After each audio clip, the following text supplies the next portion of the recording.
Subhanahu wa ta'ala untuk diberikan kelebihan, untuk diterima segala amal kebajikan insya-Allah, untuk diberikan kefahaman dalam agama. Mudah-mudahan Allahumma salli ala Muhammad, antum semua, kalian semua senantiasa berada di dalam rahmat dan redha Allah Subhanahu wa ta'ala. Sama-sama kita perbaiki niat kita, insya-Allah.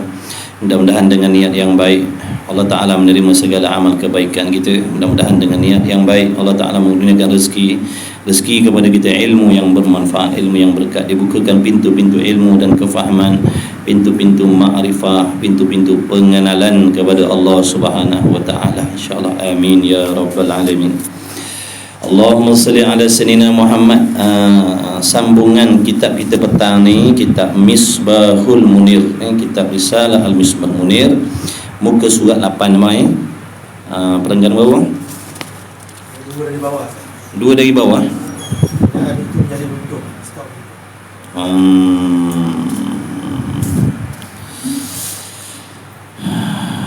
Allah sama ya kita ke lain muka surat. Demikianlah, insya-Allah. Kasih. Perenggan bawah tu kita ambil. Perenggan bawah muka surat 8, perenggan bawah. Baik, untuk tidak melengahkan waktu, insya-Allah. Bismillahirrahmanirrahim. Qala al-muallif rahimahullahu ta'ala wa nafa'ana wa iyyakum bi'ulumihi wa bi'ulumi masyayikhina, amin ya rabbal alamin.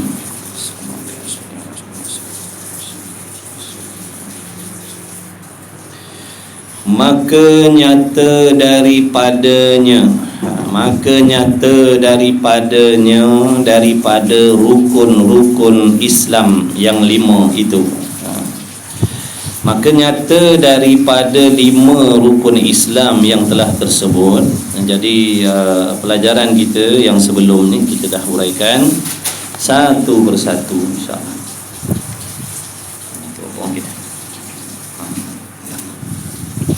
Maka nyatalah daripada 5 rukun Islam. Yang pertamanya dulu mengucap 2 kalimah syahadah. Kita dah huraikan.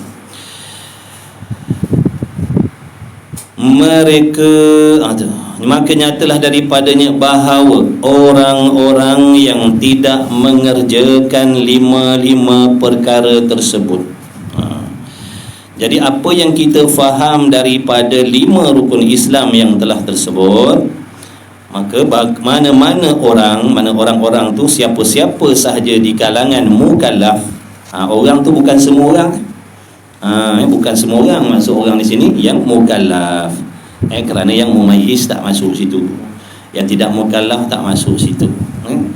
Masuk orang-orang di sini yang mukallaf lah, yang ada syarat tu, berakal, baligh, sampai seruan agama Islam, dan boleh mendengar, boleh melihat. Itu 4 syarat. 4 syarat untuk menjadi orang yang mukallaf, orang yang diberatkan ke atas mereka hukum hakam Allah. Siapa-siapa yang ada 4 syarat tu, dia tak boleh mengecualikan diri dia daripada mentaati segala perintah Allah. Yang pertama berakal, yang kedua baligh, yang ketiganya sampai seruan agama Islam pada diri dia, dan yang keempatnya dia boleh mendengar dan boleh melihat, ataupun salah satu. Tak kira laki-laki, tak kira apa bangsa dia. Meskipun dia contoh dia berbangsa Cina, dia berakal, dia waras, dia baligh, sampai seruan agama kepada diri dia, maka dia seorang yang berbangsa Cina yang diberatkan hukum Allah. Dia orang India pun begitu, dia orang putih pun begitu, dia orang Arab pun begitu, dia orang Melayu pun begitu, dia orang kaya pun begitu, orang miskin pun begitu, tak peduli. Jadi cuba kita tengok diri kita ada tak 4 syarat tu. Cuba kita tengok diri kita ada tak 4 syarat tu: berakal, baligh, sampai seruan agama Islam pada diri kita, dan kita boleh mendengar ataupun boleh melihat. Bahkan kita ni dua-dua Allah bagi, mendengar pun boleh, melihat kan boleh. Maka kita dipanggil mukallaf. Apa makna Melayunya? Yang diberatkan hukum Allah. Siapa yang beratkan tu? Allah lah. Siapa yang beratkan kita untuk mematuhi perintah Allah tu? Jawabnya Allah lah yang beratkan. Bukan orang lain. Kalau orang lain yang beratkan boleh kita tinggalkan, tapi yang beratkan ni Tuhan sekalian alam. Tuhan yang menciptakan kita, dan Tuhan yang menghidupkan kita, Tuhan yang akan mematikan kita, Tuhan yang akan memindahkan kita daripada alam dunia ke alam akhirat besok. Jadi Allah itulah, Tuhan itulah yang kita sendiri mengaku tidak ada Tuhan melainkan Dia. Dia maha hebat, maha kuasa, maha bijak, maha sempurna, maha suci dari sebarang kekurangan. Dia maha adil, maha mengetahui dan sebagainya. Seperti mana yang kita i'tiqadkan. Jadi Dia itulah yang memberatkan kita tu.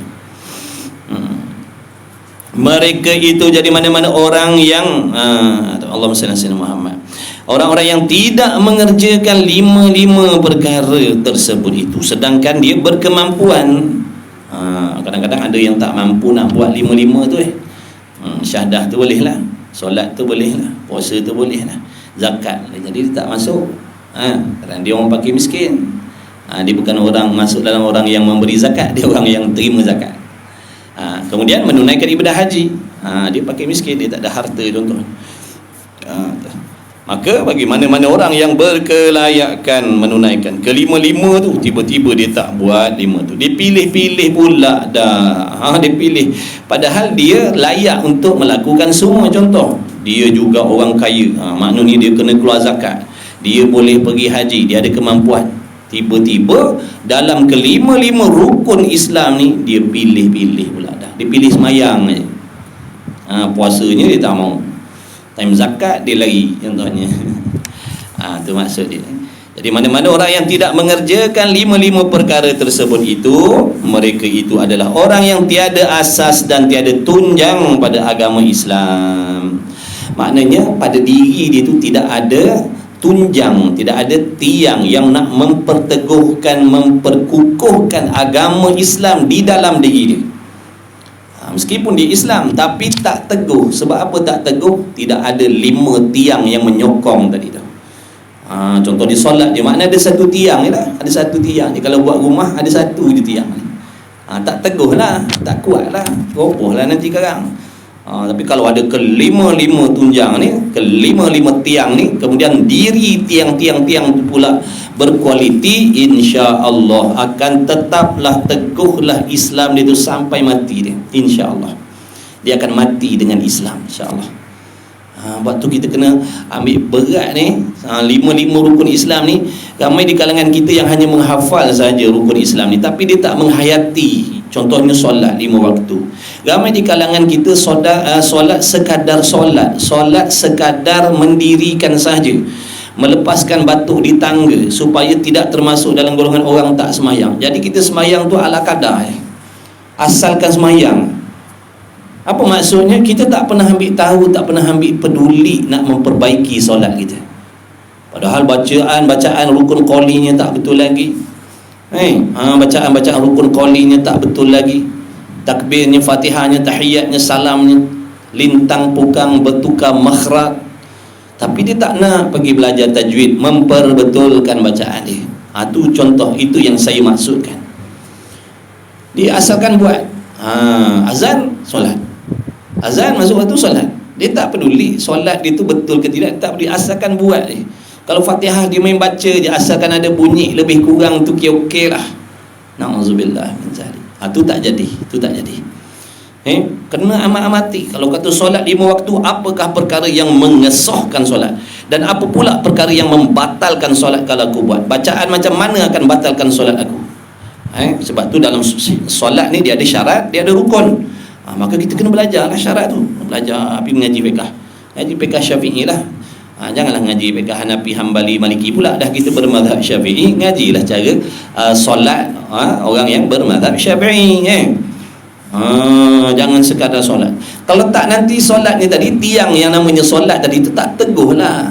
Solatnya tu tak menjadi tiang yang kuat, tak menjadi tiang yang teguh. Sebab tu tak pelik tuan-tuan, tak pelik para muhibbin sekalian, tak pelik kita dengar orang yang solat akhirnya murtad. Na'udzubillah.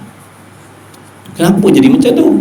Padahal Allah dah janji dah, solat tu mencegah diri kita daripada perbuatan keji munkar. Tiba-tiba dia solat murtad pula dah. Di antara asbab dia, tiang-tiang dia tadi tak kuat. Ada tapi tak kuat, ada tapi lapuk, ada tapi rapuh. Itu maksud saya. Jadi jangan sekadar solat, kena pastikan solat kita tu berkualiti, solat yang diperintah oleh Allah, solat seperti yang diajar oleh Nabi sallallahu alaihi wasallam. Syaratnya, rukunnya, tumaninahnya, bacaannya, khudu'nya, khusyuknya, kebersihan hatinya, betul akidahnya. Itu dalam solat tu. Sebut je solat, tapi berapa banyak ilmu yang berhimpun dalam solat tu yang mesti kena ada pada diri kita untuk mendirikan solat yang Nabi suruh. Akidah mesti betul. Kita nak solat, akidah mesti betul. Bahkan akidah itulah pemancangnya. Kemudian keikhlasan mesti betul. Kemudian syarat rukunnya mesti betul. Kemudian bacaannya mesti betul. Kita semak balik. Tapi kalau kita tak pernah nak belajar tauhid, macam mana nak menghasilkan akidah yang betul dalam solat kita? Tak pernah belajar tentang tauhid, tak pernah mengaji tauhid, tak pernah mengenal Tuhan. Tuhan hanya tahu nama sahaja, tapi sifat yang wajib yang mustahil bagi Tuhan kita tak tahu. Tak boleh nak membezakan di antara makhluk dan Tuhan, tak boleh beza.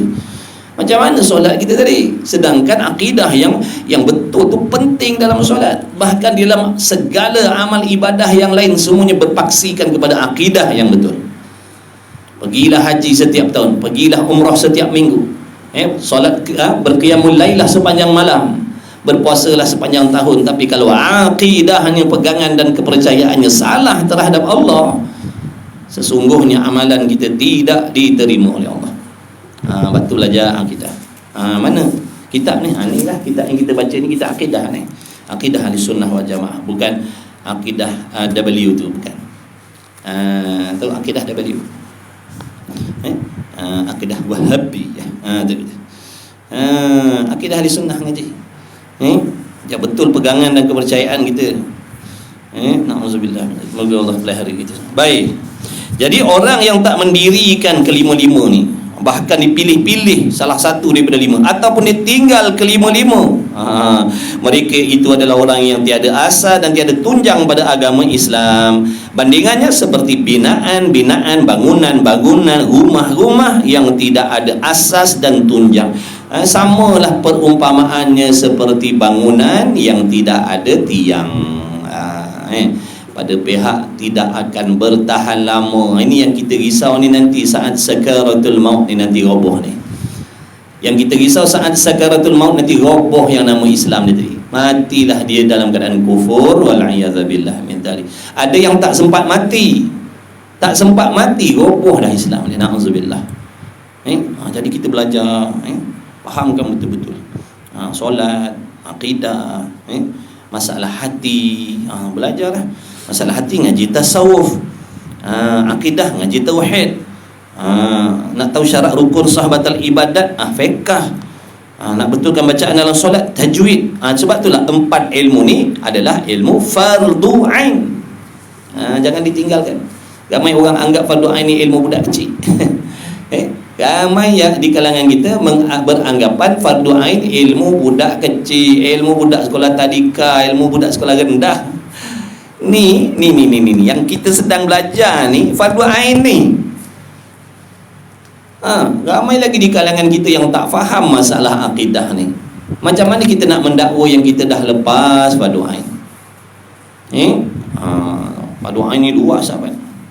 Teman-teman yang dikasihi oleh Allah, hendaklah kita sedar bahawasanya ilmu fardu ain itu sangat luas. Ikhlas fardu ain. Ikhlas fardu ain. Taubat fardu ain. Beramai di kalangan kita yang tak tahu cara nak bertaubat. Taubat fardu ain. Apa rukun taubat? Apa syarat taubat? Dosa yang bagaimana wajib kita taubat? Kalau dosa dengan Allah, macam mana cara taubat? Kalau dosa dengan manusia, macam mana cara nak taubat? Kita tak tahu. Dah macam mana kita nak mendakwa aku dah lepas fardu ain? Dan kita tak nak belajar dah, tak nak mengaji dah, tak nak pergi cari majlis ilmu dah. Dakwaan kita aku dah lepas berdoa. Padahal benda-benda tadi kita tak tahu lagi. Banyak lagi tu belum tanya macam-macam lagi tu. Situ banyak sangkut kantoi dah kita. Bacaan Fatihah tunggang langgang fardu ain. Bacaan betul bacaan dalam solat tu, membaca Quran dengan bacaan yang betul tu fardu ain. Berapa ramai di kalangan kita yang main hantam aja baca Quran tu, asalkan ada bunyi lebih kurang. Tapi kata dah aku dah lepas dah fardu ain. Tak pergi ngaji fardu ain. Dulu dah ngaji dah dulu. Jangan. Kita pada doa ini budak-budak kita lah, tua-tua nak ngaji pada doa ini apa tadi?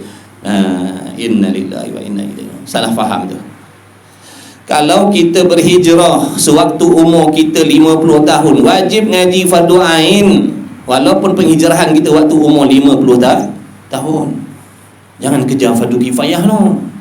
Fardu kifayah tu nanti sebab tu ilmu yang tidak wajib. Fardu ain ni dulu kan sebab dia sangkut paut dengan ibadat. Ni kita nak betulkan balik pemikiran masyarakat kita ni. Mentang-mentang umur dia dah dewasa begitu, bila dia nak hijrah, bila dia nak beramal, dia terus beramal dan meninggalkan belajar fardu ain.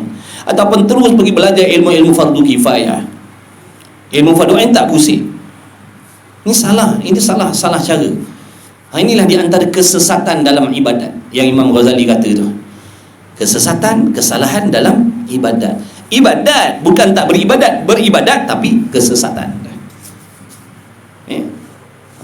Permainan nafsu syaitan dalam ibadat ni, subhanallah, sangat banyak, sangat licik. Kita tuan empunya badan, rasa betul dah ni aku beribadat, rupa-rupanya dalam perangkap syaitan. Na'udzubillah. Lepas tu jangan singkirkan, jangan asingkan diri kita daripada majlis ilmu. Jangan majlis ilmu itulah Allah Ta'ala nak bagi petunjuk kepada kita supaya kita nampak jalan yang betul, jalan yang salah, jalan yang sepatutnya kita ikut, jalan yang sepatutnya kita tinggalkan. Lepas tu kena mulazamah duduk dalam majlis ilmu, kena ngaji, selalu duduk dalam majlis ilmu, insya-Allah. Minta pada Allah tunjukkan jalan yang benar. Lepas tu kita doa, Allahumma arinal haqqa warzuqna tibah. Tunjukkan jalan yang betul ya Allah. Rezekikan aku ya Allah jalan yang betul. Ikut jalan yang betul. Tunjukkan aku jalan yang salah dan beri kekuatan untuk aku meninggalkan, menjauhkan diri aku daripada jalan yang salah. Minta pada Allah. Tak erti doa Arab, doa Melayu. Allah mengerti apa sahaja bahasa dalam doa-doa yang dipanjatkan. Baik. Jadi bila dah tak ada asas, tak ada tunjang, jadi runtuhlah. Sedangkan Allah dah ingatkan, wala tamutunna illa wa antum muslimun. Kamu jangan mati melainkan kamu mesti mati di dalam beragama Islam. Kamu jangan mati, wala tamutunna, kamu jangan mati kata Allah, kecuali kamu mesti mati dalam beragama Islam. Maka jangan kita semata-mata minta tetapi tidak berusaha. Minta ya Allah matikan aku dalam Islam tapi tak usaha, tak buat sebab. Mana buat sebab tadi? Mencantikkan solat, menyempurnakan solat, memahami akidah, membersihkan hati daripada segala jenis sifat mazmumah. Ini orang panggil sebab, ini panggil usaha yang kita kena buat supaya dapat apa yang kita doakan tadi. Ini namanya orang mukmin adalah orang yang harap kepada Allah amalannya diterima oleh Allah. Sebaliknya orang yang jahil, orang yang orang fasik, orang jahil, dia berkhayal, supaya amalnya diterima oleh Allah. Kenapa panggil berkhayal? Mereka hanya berangan-angan untuk mendapatkan husnul khotimah, berangan-angan mati dalam Islam, berangan-angan mati dalam iman. Dalam masa yang sama dia tidak membuat sebab-sebabnya. Itu kata Imam Ghazali, orang yang berkhayal. Jangan jadi orang berkhayal, jadi orang yang berharap. Beza harap dengan khayal lain. Harap dia akan berusaha. Macam ni abang-abang ni, kakak-kakak ni duk kerja sini, ni namanya harapkan rezeki daripada Allah. Sebab apa? Kita minta ya Allah mudahkan rezeki, permudahkan urusan rezeki, dan kita buat sebab. Ini nama harap. Tapi kalau duduk peluk tubuh kat rumah, goyang kaki, tapi minta ya Allah murahkanlah rezeki contohnya, berilah belanja, itu namanya khayal. Bukan harap. Itu namanya khayal. Sebab apa? Tidak berusaha. Demikianlah menjadi runtuh agama. Na'udzubillah min zalik. Moga Allah jauhkanlah daripada diri kita, anak bini kita, keturunan kita ni daripada runtuh agama. Na'udzubillah min zalik. Na'udzubillah, minta Allah. Inilah di antara perkara yang mesti kita risau dan bimbangkan dalam hati kita. Runtuh agama. Jangan kita risaukan tentang Allahumma salli ala sayyidina Muhammad, kemunduran atas dunia ni. Jangan risau, semata-mata risau tak makan, risau tak kaya, risau tak mewah, risau tak cantik, risau tak handsome, risau tak hebat, risau orang tak kenal. Ini semua kerisauan tentang dunia. Na'udzubillah. Allah tak suruh risau tentang tu. Allah suruh risau tentang ibadah. Allah suruh risau tentang akhirat. Kita berlatih baiki balik pemikiran kita. Allah dah bagi tahu dah dalam Quran tu, rezeki Allah dah jamin. Jangan risau, usaha saja, buat sebab-sebabnya, tawakal, serah kepada Allah. Kerana usaha yang kita buat ni tidak boleh menjaminkan apa-apa pun pada hakikatnya. Kerana yang memberi rezeki itu adalah Allah, bukan usaha kita. Akidah kena jaga tu. Kita akidah Ahli Sunnah wal Jamaah itu pegangan kita. Tidak ada sesuatu yang boleh memberi kehasilan ataupun memberi kesan, memberi bekas baik ataupun buruk, melainkan perbuatan Allah. Adapun makhluk Allah tidak boleh memberi kesan baik, tidak boleh memberi kesan yang tidak baik. Ingat tu. Jadi kita bekerja ni sebagai asbab. Jangan kita i'tikad kerja yang memberi kekayaan, kerja yang memberi kemewahan, kerja yang memberi rezeki, kerja yang memberi duit. Dah, kerana kerja itu sendiri adalah makhluk ciptaan Allah. Wallahu khalaqakum wama ta'malun. Allah yang menciptakan kamu dan segala apa yang kamu kerjakan. Jadi perbuatan kita, gerak-geri kita, usaha kita ni juga adalah makhluk ciptaan Allah. Jaga akidah kita Ahli Sunnah wal Jamaah. Takut kita jadi Mu'tazilah Qadariyah tu. Mu'tazilah Qadariyah ni apa? Orang yang percaya usaha dia boleh memberi sesuatu. Dia percaya makhluk boleh memberikan sesuatu. Makhluk boleh memberi kebaikan, makhluk juga boleh memberi keburukan. Itu akidah Qadariyah. Kita bukan Qadariyah, kita Ahli Sunnah wal Jamaah. Kita percaya manusia diberi peluang dan ruang untuk berusaha dan berikhtiar membuat sebab, tetapi di dalam hati kita tetap yakin yang memberi rezeki itu hakikatnya adalah Allah, bukan pekerjaan kita. Allah Maha Kuasa memberi kita rezeki tanpa usaha. Usaha itu datang pada diri kita ni dalam dua cara. Ada kalanya Allah Ta'ala memberi hambanya rezeki dengan asbab usaha. Ada kala Allah Ta'ala memberi rezeki kepada hambanya dengan tidak berusaha. Contoh, kita duduk ni, sekejap kan orang hantar kambing golek. Ada kena beli kambing ke? Kalau nak ikutkan usaha, nak makan kambing, kena bela, betul? Duduk-duduk kan, Assalamualaikum. Ni ada orang sedekah kambing, jamuan kelas zuhur, Masya Allah, tabarakallah. Itu contoh rezeki yang datang tanpa usaha. Dua-dua tu betul. Ada kala Allah memberi, menjadikan sebab-sebab tertentu pada hamba untuk dia mendapat rezeki. Ada kalanya Allah Ta'ala tidak menjadikan sebab-sebab kepada hamba-hamba yang tertentu untuk diberi rezeki. Dua-dua tu betul. Cuma jangan kita i'tikad usaha ikhtiar ataupun sebab itu yang memberi rezeki. Jaga akidah, tak nanti jadi musyrik, na'udzubillah, menyengutukan Allah dengan sesuatu. Menyengutukan pada pihak mana pula? Menyengutukan pada pihak sifat Allah ataupun perbuatan Allah, menyamakan perbuatan makhluk dengan perbuatan Allah pada pihak sama-sama boleh memberi manfaat ataupun mudarat. Ingat tu, yang boleh memberi manfaat mudarat hanya perbuatan Allah sahaja, tidak ada selain Allah. Demikianlah menjadi runtuh agama apabila tidak ada asas dan tidak ada 5 tunjang yang tersebut. Tu jadi runtuh agama. Itu satu. Itu satu cara runtuh agama. Macam mana tadi? Dia tak melaksanakan 5 tadi tu. Dia tak buat. Ataupun dalam 5 tadi dia pilih-pilih. Padahal dia orang yang berkelayakan untuk, berkemampuan untuk membuat ke-5 tu, tapi dia pilih. Dia nak pilih puasa je, semayang dia tahu. Contoh. Ataupun dia nak pilih haji je, puasa tak nak, zakat tak mau, solat tak mau, dia nak pergi haji. Supaya seronok orang panggil haji. Jadi seronok haji. Tak panggil haji, merah muka dia. Aku habis belah ribu, kau panggil Mamat je. Kau tak tahu ke aku pergi haji baru ni? Marah ni.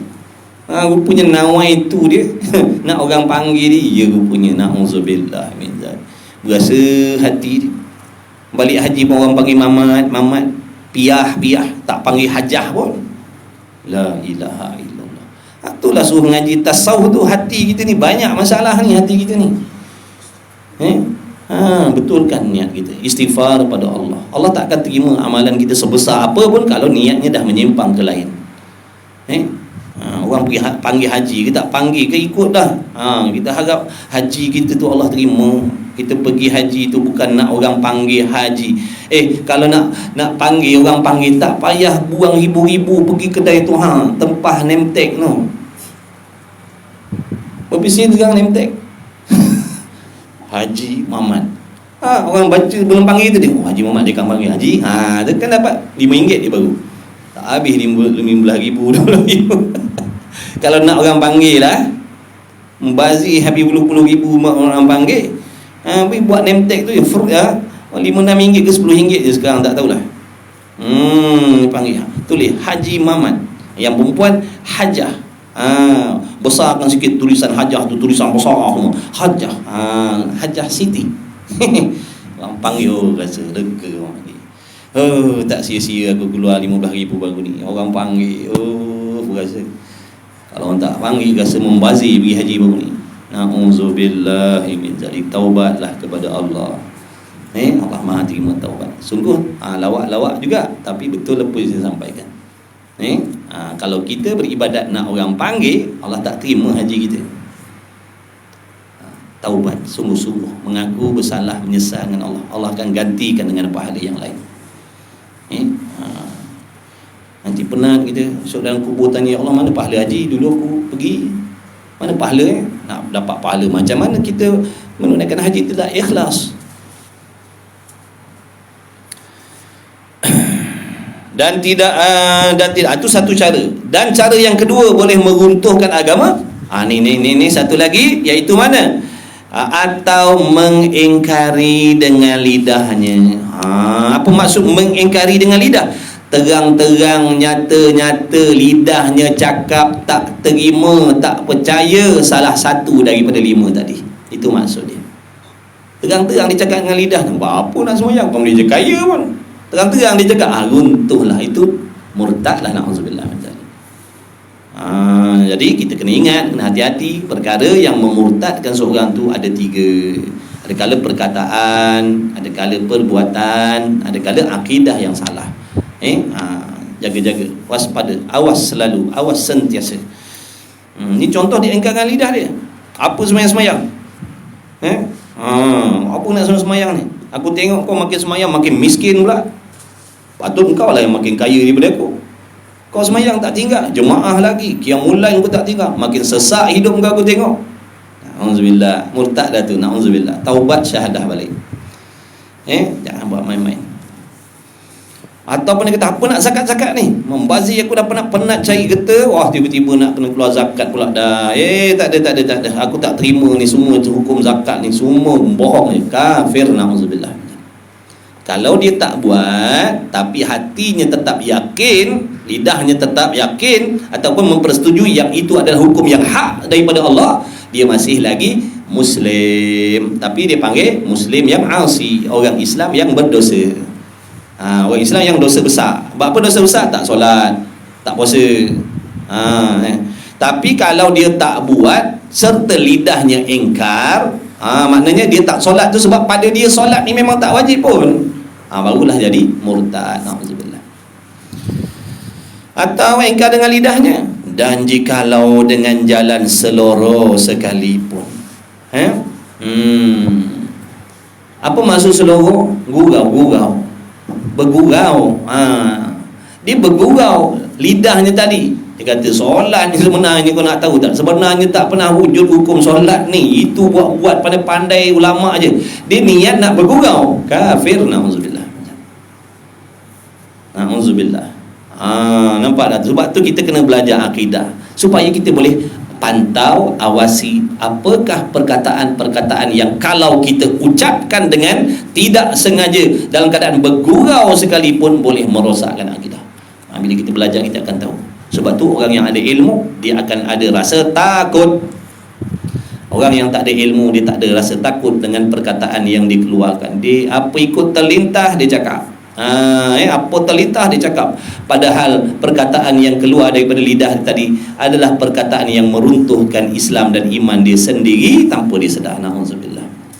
Orang ada ilmu dia dah tahu mana tak boleh nak cakap. Dia akan jaga, dia akan pantau.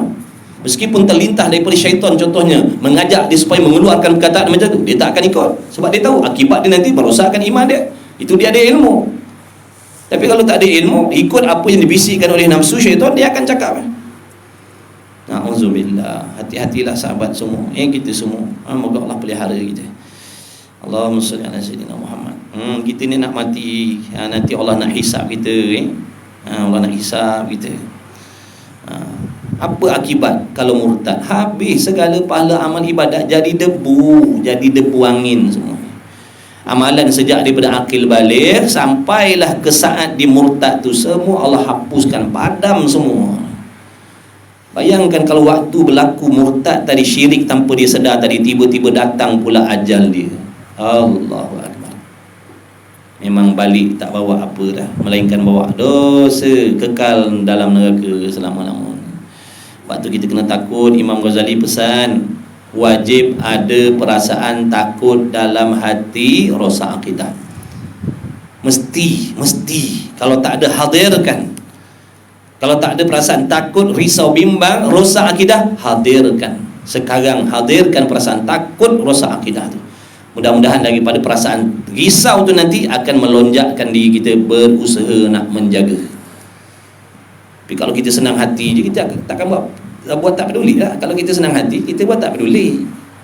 Contoh macam kita risaukan kereta baru kita hilang tu, kalau orang perempuan pulut dakap dia hilang, dia akan jaga baik-baik. Dia akan simpan dalam peti. Dalam peti ada peti. Apa sampai macam tu, risau hilang. Tapi kalau tak risau, dia letak tepi-tepi tangga je. Dia letak tepi-tepi tangga je, tepi-tepi pasu bunga je dia letak. Tapi kalau risau, peti dalam peti, nampak tak ada? Siap ada nombor lagi, password. Laki dia pun tak tahu password dia apa. Takut laki dia nanti ambil jual gadai. Sebab apa tu? Takut. Tapi kalau tak takut, ni lah sama lah. Kalau tak takut rosak akidah, kita akan buat selamba je. Apa nak belajar akidah?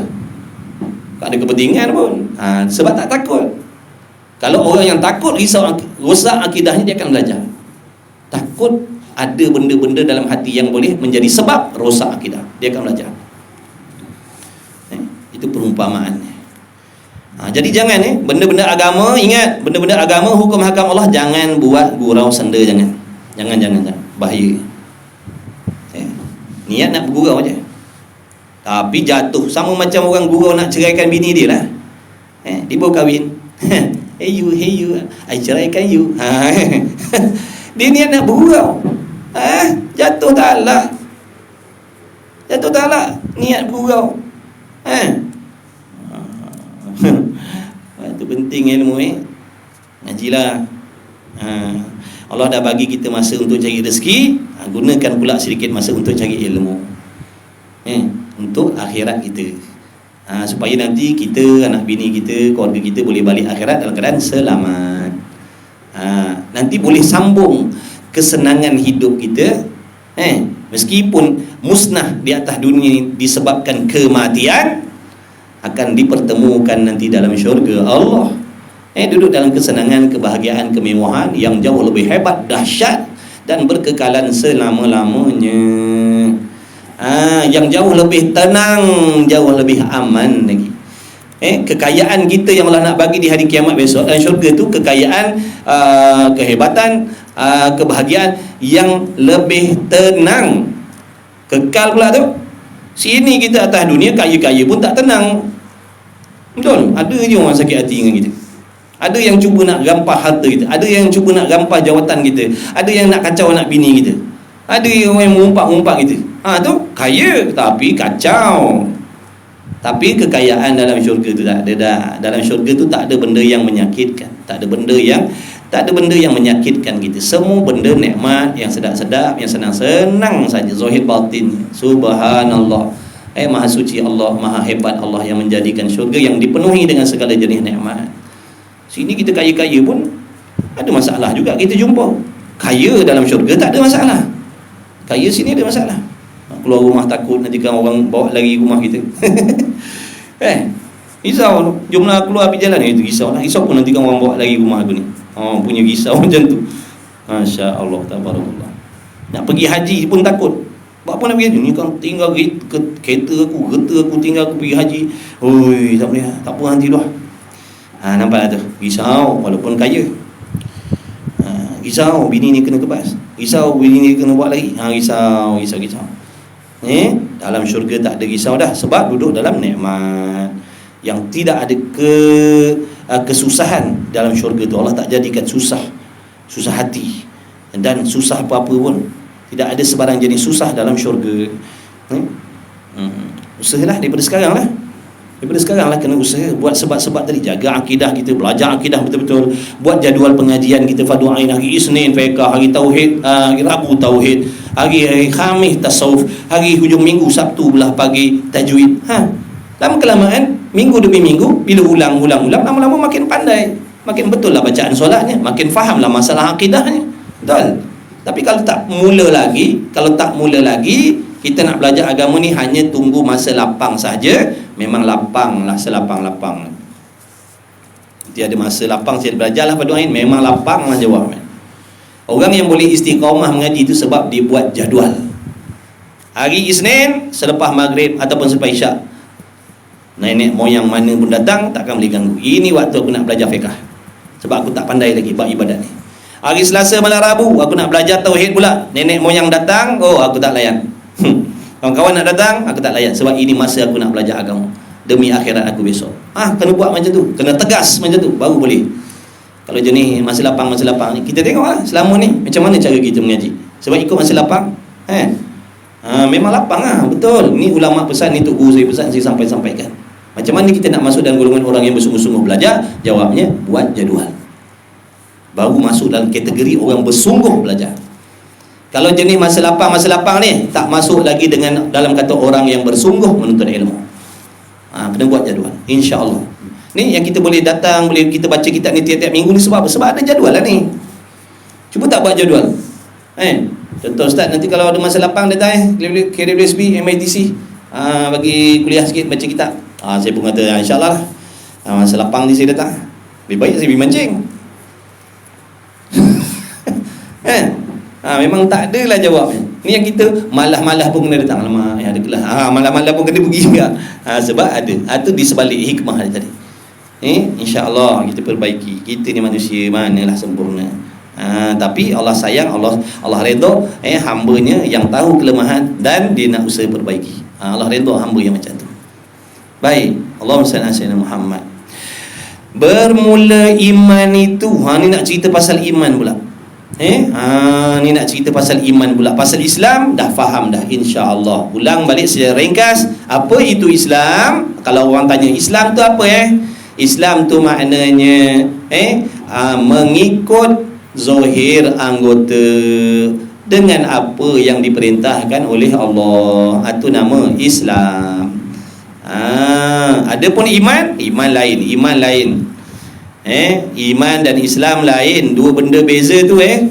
Ramai di kalangan kita yang anggap Islam itulah iman dah. Islam lah. Tadi tu solat tu Islam. Haji tu Islam, zakat tu Islam.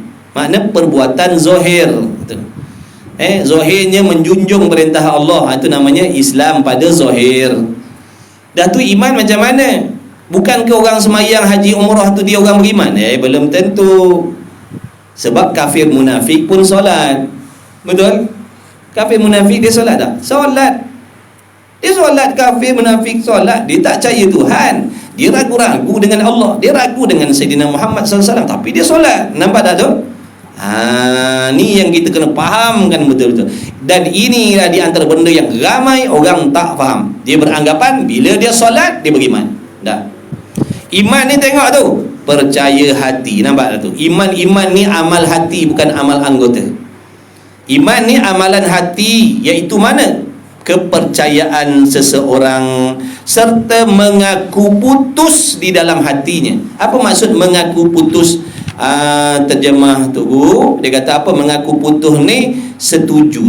Hatinya setuju. Hatinya setuju akan sungguh segala perkara yang dibawa datang akan dia oleh Rasulullah sallallahu alaihi wasallam.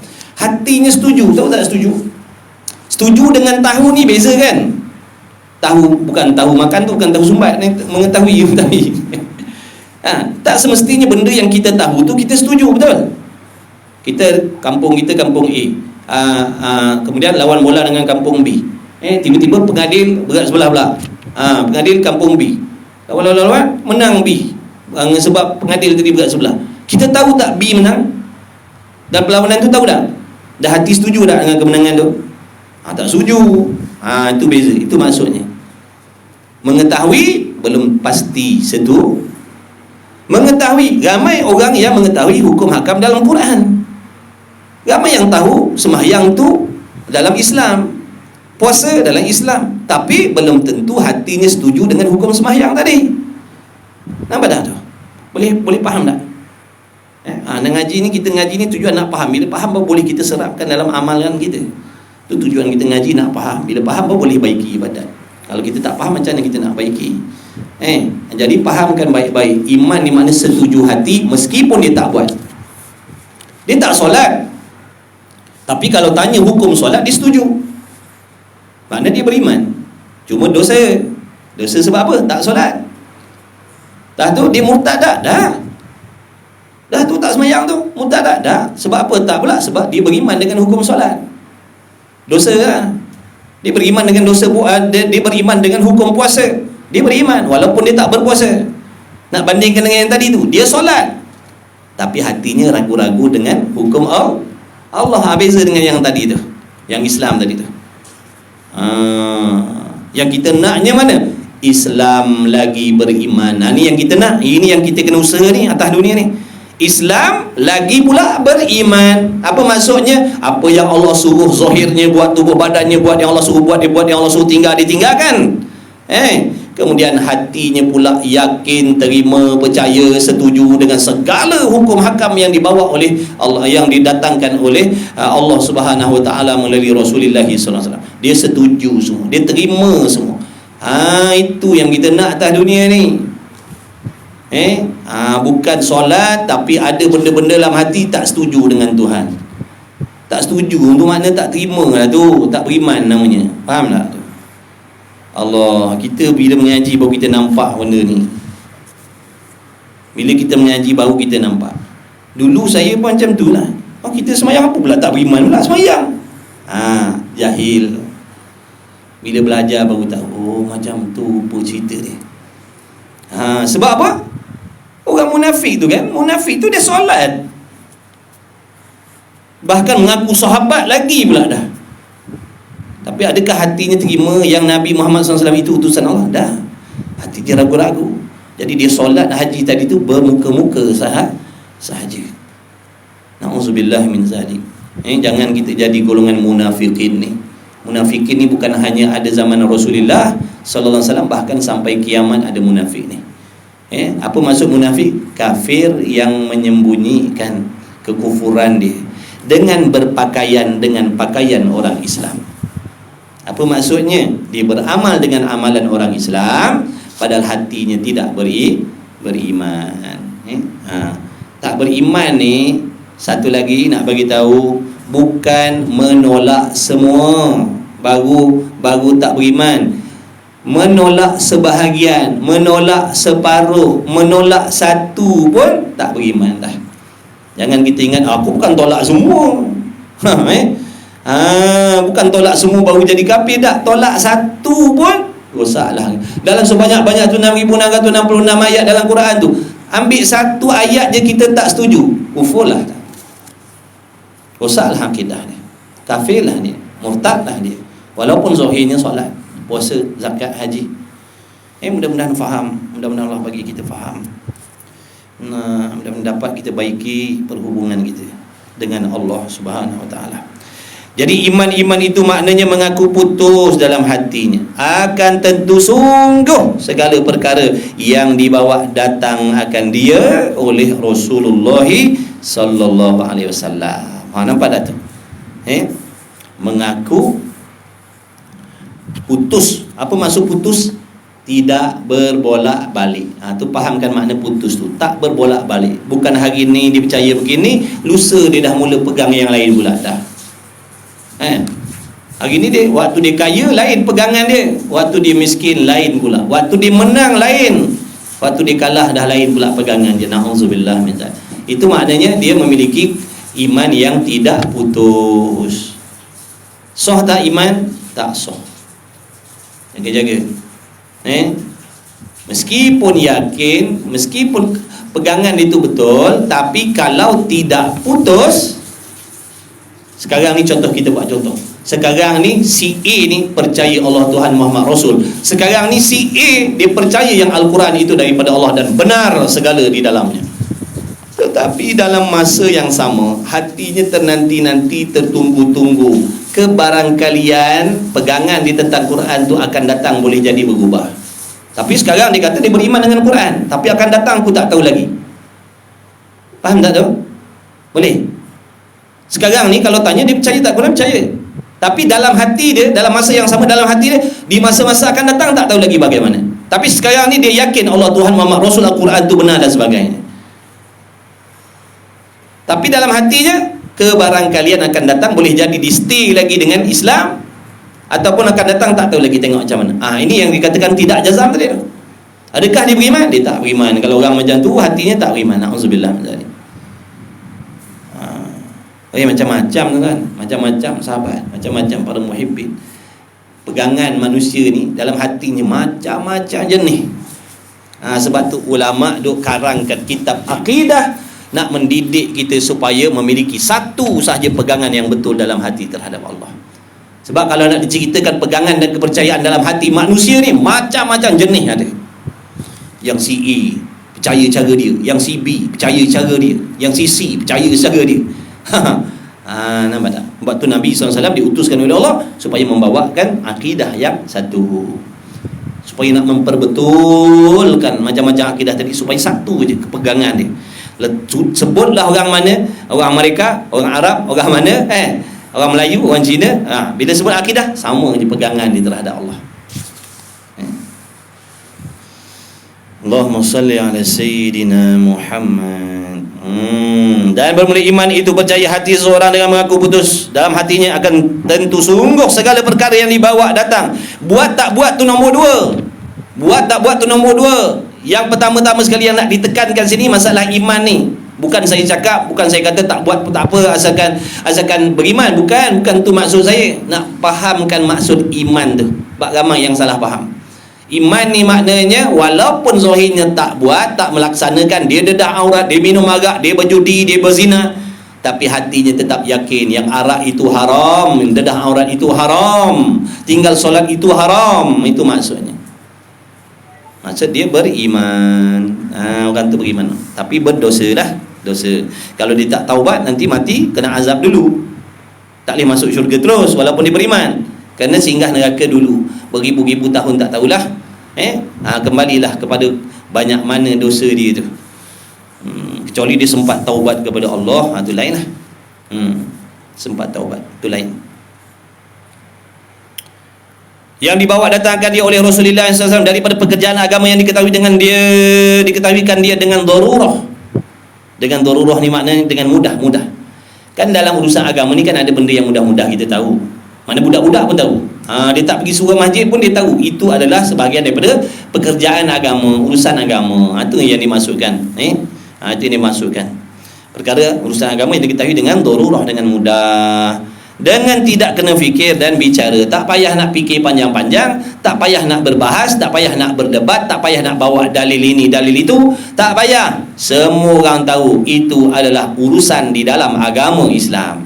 Contohnya mana? Bahkan tahu belaka tua dan muda.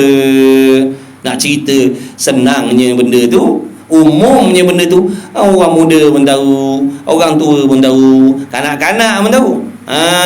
Akan bahu perkara itu daripada pekerjaan agama Islam. Contohnya mana? Solat. Budak-budak kecil pun tahu solat. Dia kata ayah tak solat ke? Ayah kau jangan tanya, ayah ni dah tua, engkau dah solat ke belum? Marah ayah dia. Mak ayah dia bawa dogo pada mak dia, dogo tak bertudung. Ayah dia pakai seluar kaki panjang, kepala lutut duduk luar, hantar anak pergi ngaji Quran. Hantar sekolah agama petang-petang. Anak dia kata, ayah malam ni ayah tak pergi mengaji agama ke? Ayah jangan tanya. Ayah dengan mak pun jangan tanya. Kau kena mengaji agama betul-betul. Macam-macam besin. Jangan besin. Ibaratnya engkau anak, kau masuklah syurga. Ayah dengan mak tak apa nak masuk neraka. Ibarat macam tu. Kena sama-sama lah belajar agama. Jangan hantar anak je belajar agama, kita tak peduli. Mata kita ni jahat. Mata ni jahat. Terpandang benda-benda macam tu lah. Mak dogo kepala, rambut biru kuning. Bapak dia pula seluar kaki panjang, kepala lutut duduk luar. Tu bulu goma besar-besar, batang mancih tu. Selamba je. Tunggu depan pintu sekolah agama. Tunggu apa bang? Ambil anak sekolah agama. Alhamdulillah. Baguslah. Bukan kata tak bagus. Kita tu semua wajib belajar agama ni, bukan anak je. Itulah satu nak kena betulkan juga. Kita pun nak kena mengaji agama supaya kita Allah terima, amalan kita terima, kita selamat daripada azab Allah. Anak kita pun sama begitu. Sebab tu Allah pesan, qu anfusakum ahlikum nara. Kamu kena jaga diri kamu dan anak bini kamu. Jangan bagi anak bini je kita tak payah. Perbaiki sementara ada masa. Allah Maha terima taubat. Allah sayang kita. Sebab tu Allah tak ambil lagi nyawa kita dalam keadaan macam ni. Sebab Allah tahu kalau kita mati dalam keadaan ni, memang masaklah kita. Jadi gentunglah kita. Sebab tu Allah tak matikan kita lagi. Allah nak suruh kita berubah cepat. Cepatlah ambil peluang. Sakit baki umur tak tahu berapa hari lagi ni tinggal ni. Cepat-cepatlah. Belajarlah. Bagi waktu. InsyaAllah. Jangan kata tak boleh. Jangan tertipu daya dengan permainan nafsu syaitan. Bisikan dalam hati yang konon-kononnya kita ni dah terlambat, dah terlewat. Alang-alang menyeluk perkasan biarlah sampai ketiak masam katanya. Alang-alang dah duduk tak belajar ni, biar sampai mati macam ni lah. Jangan macam tu. Syaitan ni dia psycho kita. Buat apa kau nak belajar ni, dah tua macam ni, baru kau nak berubah. Buang masa. Kau kalau nak jadi baik daripada muda dulu. Sekarang ni kau dah lewat, baru nak tahu nak sembahyang. Tak payahlah. Baik kau teruskan, katanya syaitan. Kita tak belajar pula. Dia tak ya juga. Dia tak ya juga. Dah terkena. Ramai terkena macam tu sahabat. Ramai terkena. Sebab tu dia tak tahu rupanya nak taubat ni tak nanti muda. Selagi tak mati, selagi tak sampai nyawa ke halkum ghargharah, selagi tak terbit matahari sebelah barat tu, Allah buka seluas-luasnya pintu taubat. Siapa taubat sungguh-sungguh ikut syarat rukun, Allah terima. Allah bersihkan dosa-dosanya sebanyak mana pun. Walaupun 50 tahun, 60 tahun tak pernah semayang, 60 tahun berjudi, minum arak, berzina contohnya, dia taubat sungguh-sungguh, Allah ampunkan dia. Tapi syaitan psycho dia. Sebab syaitan tahu dia tak belajar. Syaitan tahu yang dia tak tahu benda ni. Lalu syaitan psycho dia. Tak payahlah, buang masa je. Kau dah terlambat dah, kata dia. Kalau nak belajar kamu, tengok macam budak-budak tahfiz tu. Waktu macam tu patutnya. Kau ni dah senja masuk maghrib, isyak, subuh dah. Tak payahlah. Kau teruskanlah halang-halang. Baik kau mati macam ni je, kata dia. Kita pun tak tahu. Ya tak, ya juga. Okey, kita cakap. Beres. Jangan. Allah Maha terima taubat, insya-Allah. Habis dah. Allahumma salli ala sayyidina. Bahkan tahu belaka tua dan muda bahawa perkara itu daripada pekerjaan agama Islam. Wallahu a'lam. Bismillahirrahmanirrahim. Alhamdulillah. Wassalatu wassalamu ala Rasulillah. Allahumma rabbana fa'na bima 'allamtana. Rabbana 'allimna alladhi yanfa'una. Rabbana faqih ahlana wa qarabati lana fi dinina ma'al kutri unsa wa dzakar. Wa sallallahu ala sayyidina Alhamdulillah. Taqabbalallahu minkum minna wa minkum. Taqabbal ya karim. Aqimis shalah.